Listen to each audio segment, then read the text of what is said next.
Hi there. This is Diane Brandon Moody, and I have another episode of 50 Something Love. This time, we're going to talk about do you know the qualities that you want, and are you being reasonable? I talk about this a lot. So, just as a reminder, these are short little snippets of episodes leading up to Simply Irresistible, which is coming, and Thursday's free event, which is called Same Man, Different Outfit. This is, you know, you probably have found yourself in this situation before that you know, your dad was always distant to you, so you were determined that the one thing you would never do would be date, be with, or marry someone who is distant. And damned if they just all didn't turn out to be distant. This happens a lot. This is nervous system. Your nervous system is trying to protect you with the familiar. You may not like it, but it's familiar and ergo it feels safe.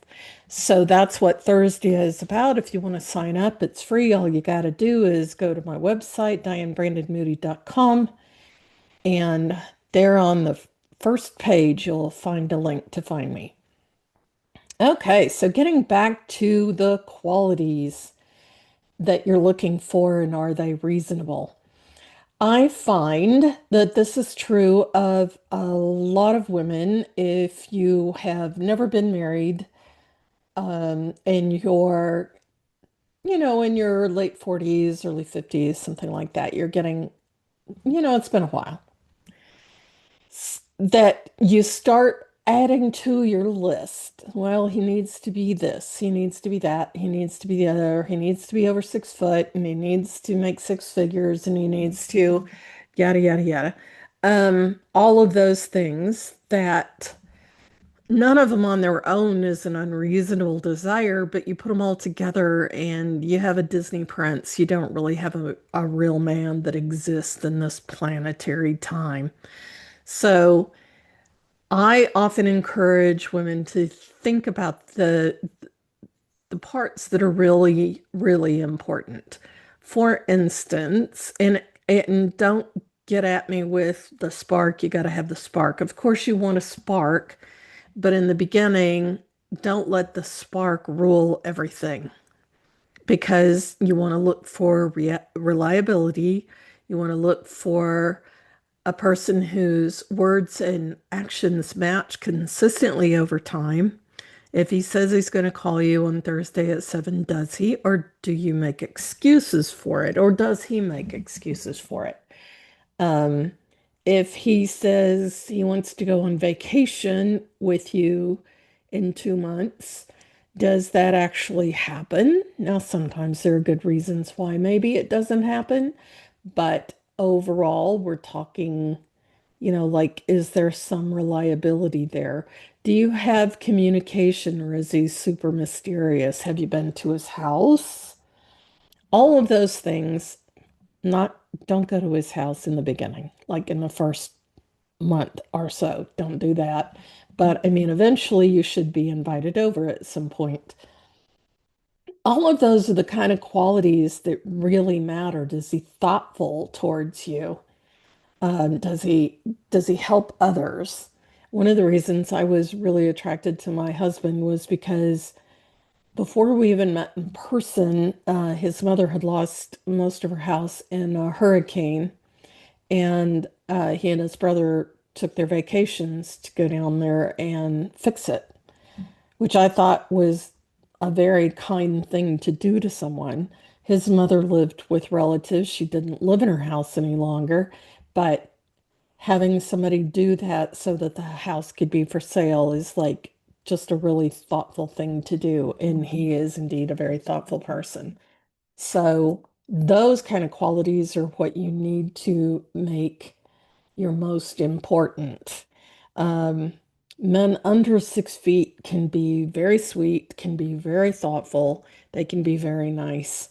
You don't have to hold out for 6 feet I think when women do that, 6 feet or higher, what they're really saying is that they are very insecure in their own body. They feel large, and if a man is 6 feet or over, that she'll feel less large when she's next to him.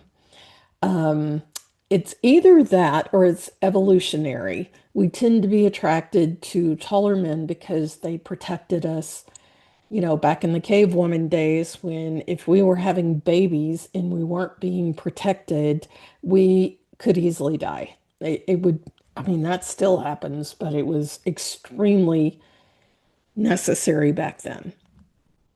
So you can be attracted to a man who's 6 foot or over, and maybe you'll even end up with one.